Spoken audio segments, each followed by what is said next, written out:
As-tu déjà ressenti que tu ne pouvais pas dire non par peur de blesser, de décevoir ou de déranger? Tu n'es pas seul. Dans cette vidéo, tu vas découvrir comment apprendre à dire non en t'appuyant sur la sagesse pratique du bouddhisme, sans culpabilité et avec compassion. Dire non ne te protège pas seulement, cela t'aide aussi à vivre avec plus de paix, de clarté et d'équilibre. Ensemble, nous allons explorer comment transformer ce mot en un acte de dignité intérieure, de respect et d'amour bienveillant envers toi-même et les autres. Dire non sans culpabilité.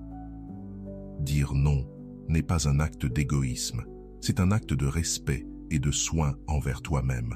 Dans notre culture, on nous a souvent appris que poser des limites était mal, que refuser signifiait manquer d'amour ou d'humanité. Mais le bouddhisme rappelle une vérité essentielle. Si tu ne prends pas soin de toi, tu ne peux pas prendre soin des autres de manière authentique. Chaque fois que tu dis oui alors que tu ne veux pas, tu t'éteins un peu.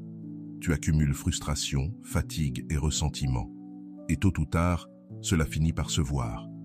Un oui forcé n'apporte ni amour, ni aide véritable. Dire non commence par une chose simple. Reconnaître que tes besoins, ton repos et ta paix intérieure ont de la valeur. Tu n'as pas besoin d'excuses compliquées. Un non clair, dit avec douceur, suffit. Tu n'as pas à inventer des raisons pour justifier ton choix. C'est ta vie, ton énergie, et c'est à toi de décider comment les utiliser. Le bouddhisme parle de metta, la bienveillance aimante. Elle ne s'adresse pas seulement aux autres, mais aussi à toi-même. Dire non sans culpabilité est une expression de cette bienveillance. Comme un jardin, si tu n'arroses pas tes propres racines, tu ne pourras pas offrir de belles fleurs aux autres. La compassion sage versus la compassion naïve. Le bouddhisme nous met en garde. Il existe une compassion sage et une compassion naïve. La compassion sage aide sans se détruire. La compassion naïve donne tellement qu'elle finit par s'épuiser et se vider. Croire que dire oui à tout est toujours un acte de bonté est une erreur. Parfois, la meilleure façon d'aider est justement de dire non, afin de ne pas renforcer une attitude nuisible ou une dépendance. Lorsque tu dis oui en te sacrifiant, tu tombes dans un puits sans fond. Tu donnes ton temps, ton énergie, ton attention, même quand tu n'en as plus. Cela crée du déséquilibre, de la frustration, et pousse l'autre à s'appuyer sur toi sans jamais assumer sa propre responsabilité. La compassion sage, au contraire, se base sur la clarté. Elle se demande « Est-ce que ce que je fais soulage vraiment la souffrance ou ne fait que l'apaiser temporairement ?» Parfois, le plus grand acte d'amour est de mettre une limite, dire non, non pas pour fermer ton cœur, mais pour ouvrir un chemin vers la maturité et l'autonomie. Avant de continuer, si tu n'es pas encore abonné à ma chaîne YouTube, je t'invite à le faire dès maintenant. En t'abonnant, tu seras informé de toutes mes nouvelles vidéos, ce qui te permettra de ne rien manquer de contenu précieux. L'interdépendance et les limites. Le bouddhisme enseigne l'interdépendance. Tout est lié, rien n'existe seul. Tes actes, tes pensées et tes paroles influencent le monde, et le monde t'influence en retour. Mais attention, être interconnecté ne veut pas dire que tu dois porter les problèmes de tout le monde. Quand tu t'imposes plus que ce que tu peux donner, tu déséquilibres cette interdépendance. Tu n'apportes plus clarté ni paix, mais fatigue, ressentiment et tension. Imaginez un lac. Si une seule goutte est polluée, tout le lac est affecté. Si tu te laisses envahir par le stress parce que tu ne sais pas dire non, ce malaise se propage autour de toi. Mais quand tu prends soin de toi, ton bien-être rayonne et nourrit les autres. Tes limites sont comme les rives d'un fleuve. Sans elles, l'eau déborde et se perd. Avec elle, le courant trouve sa force et sa direction. Dire non devient alors un acte de responsabilité, non pas d'égoïsme. Dire non avec respect et clarté.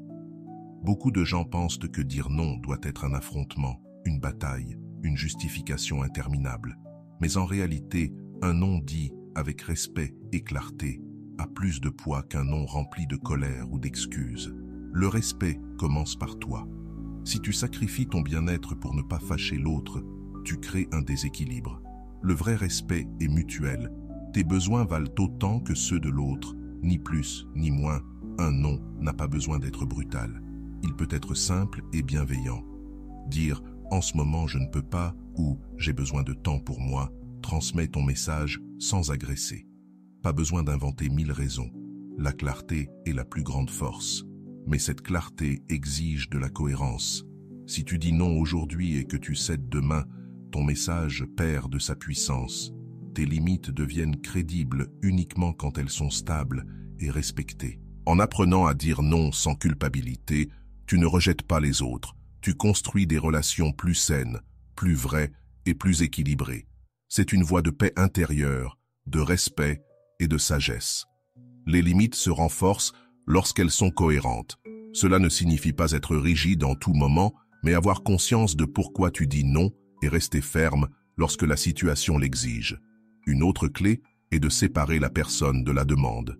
Tu n'es pas en train de rejeter l'ami qui te demande une faveur, tu es simplement en train de refuser cette faveur à ce moment-là. Si tu fais comprendre que ton non s'adresse à la situation et non à la relation, l'autre le recevra avec moins de charge émotionnelle. Parfois, nous craignons que dire non nous fasse paraître peu empathique, mais en réalité, un non sincère peut éviter bien des conflits. Dire oui quand, au fond, tu veux dire non, engendre du ressentiment, et ce ressentiment finit toujours par se glisser dans la relation. Un non clair et respectueux, en revanche, maintient le lien plus pur et sincère. Et voici un point essentiel. Dire non avec respect ne veut pas dire te réprimer ou toujours parler à voix basse. Tu peux être ferme et bienveillant en même temps. La fermeté donne du poids à tes paroles, la bienveillance les rend plus faciles à recevoir. Cet équilibre s'apprend avec la pratique, et plus tu l'entraînes, plus il deviendra naturel.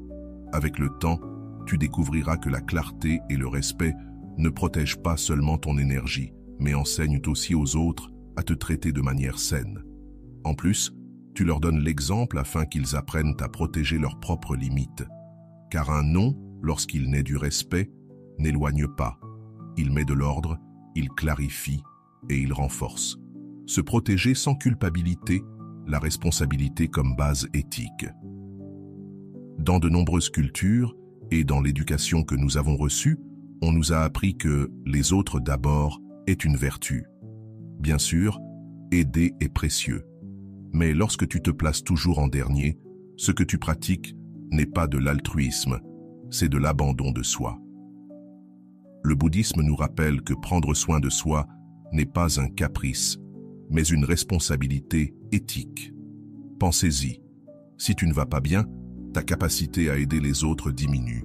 C'est comme vouloir allumer des lampes avec une batterie déchargée. Tu peux forcer un instant, mais tôt ou tard tout s'éteint. Prendre soin de toi signifie t'assurer que ton corps, ton esprit et ton cœur sont en état d'offrir le meilleur de toi-même, sans t'épuiser jusqu'au vide. Ce n'est pas de l'égoïsme, c'est du bon sens. Un médecin ne peut pas soigner ses patients s'il ne dort pas.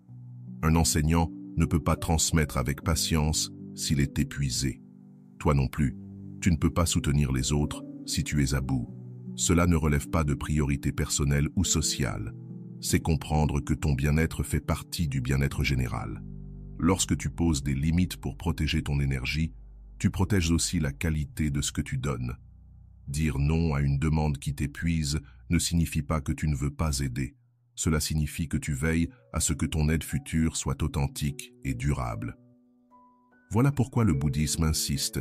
Négliger ton propre bien-être n'est pas un sacrifice noble, mais une erreur qui finit par nuire à tout le monde. De plus, lorsque tu agis dans cet équilibre, tu inspires les autres. Tu leur montres que se protéger n'est pas un signe de désengagement, mais une façon de maintenir sa capacité à donner. Et cela s'enseigne davantage par l'exemple que par les mots. Se protéger sans culpabilité est un acte de maturité. C'est accepter que tu ne peux pas tout faire, que ton énergie est limitée et qu'il est de ton devoir de la préserver. Ainsi, chaque non que tu prononces pour te protéger est en réalité un oui à ton avenir, à ta paix et à ton authenticité. Dire non est aussi une forme d'amour. Quand nous pensons à l'amour, nous imaginons souvent le don, le soutien inconditionnel, la présence constante. Mais le bouddhisme enseigne que l'amour véritable ne consiste pas toujours à dire oui. Parfois, la façon la plus profonde de prendre soin de quelqu'un est de poser une limite claire, même si cela peut faire mal sur le moment. Dire non avec amour est très différent de dire non avec colère ou indifférence. Le premier naît de la volonté de protéger, d'éviter que l'autre se fasse du mal ou que toi-même tu sois blessé. Le second, au contraire, naît du rejet ou du désintérêt. Cette différence se ressent, et même si l'autre ne la comprend pas immédiatement, il l'aperçoit. Imagine qu'un ami insiste pour que tu lui prêtes de l'argent pour quelque chose qui, tu le sais, ne lui fera pas de bien. Un oui rapide pourrait éviter une gêne immédiate, mais à long terme, cela pourrait nourrir un comportement destructeur. Un non empreint d'amour, même s'il le frustre, le protège et lui donne l'opportunité de réfléchir. L'amour ne se mesure pas au nombre de fois où tu dis oui, mais à la qualité de tes gestes. Un non né du soin et de la protection peut être plus aimant que 1000 oui prononcés par peur de perdre ou de décevoir. Dans le bouddhisme, on parle de upaya, les moyens habiles, la capacité d'agir avec sagesse pour réduire la souffrance. Dire non est souvent un moyen habile. Cela signifie regarder au-delà de l'instant, penser aux conséquences et agir avec une vision plus large du bien-être de l'autre. Et dans cette équation, n'oublie pas que tu fais aussi partie de l'amour. Tu ne peux pas aimer sainement si tu t'épuises jusqu'à perdre ta joie et ta paix. Ainsi, ton non n'est pas une barrière, mais un pont. Il prend soin de toi et de l'autre et construit des relations plus authentiques et plus durables. La peur du non et comment l'affronter avec courage bouddhiste. Dire non n'est jamais facile. Derrière ce petit mot se cachent des peurs profondes, peur de décevoir, peur qu'on cesse de nous aimer, peur d'être vu comme égoïste, peur de provoquer de la colère ou du rejet. Ces peurs sont humaines, mais ce sont aussi des chaînes qui nous empêchent de vivre libres. Le bouddhisme nous invite à observer ces peurs avec pleine conscience. Au lieu de leur fuir, regarde-les en face et demande-toi « Qu'est-ce qui peut vraiment arriver de pire si je dis non ?» Tu découvriras souvent que les conséquences ne sont pas aussi terribles que tu l'imaginais. Peut-être que quelqu'un se vexera un instant, mais la relation ne se brisera pas pour un non sain. Peut-être qu'un autre sera surpris, mais il apprendra à te respecter davantage. La vraie bravoure bouddhiste ne consiste pas à être dur ou agressif, mais à agir avec fermeté et compassion, même dans la peur. Le vrai courage ne réside pas dans le fait de plaire à tout le monde, mais dans la fidélité à ce que tu es et à ce que tu sais juste. Un non dit avec calme et sérénité est un acte de libération. Il t'arrache du rôle de la personne toujours disponible et t'ancre dans l'authenticité. Quand tu cesses de chercher l'approbation constante, tu commences à vivre en paix. Et cette paix ne bénéficie pas seulement à toi, mais elle devient aussi un exemple pour les autres qui peuvent s'inspirer de ta clarté pour protéger leurs propres limites. Chaque non dit avec respect et amour est un entraînement à la force intérieure. Au début, c'est difficile. Le cœur bat fort, l'esprit doute. Mais avec la pratique, tu découvres qu'il ne se passe rien de dramatique, que la vie continue et que chaque non ouvre l'espace pour un oui plus authentique. Ainsi, le non cesse d'être une peur et devient un maître. Il t'apprend à grandir, à avoir confiance en toi et à comprendre que ta valeur ne dépend pas de plaire à tous, mais de vivre en accord avec ta vérité. Voilà le véritable courage. Non pas crier plus fort, mais soutenir ton non avec calme, respect et compassion.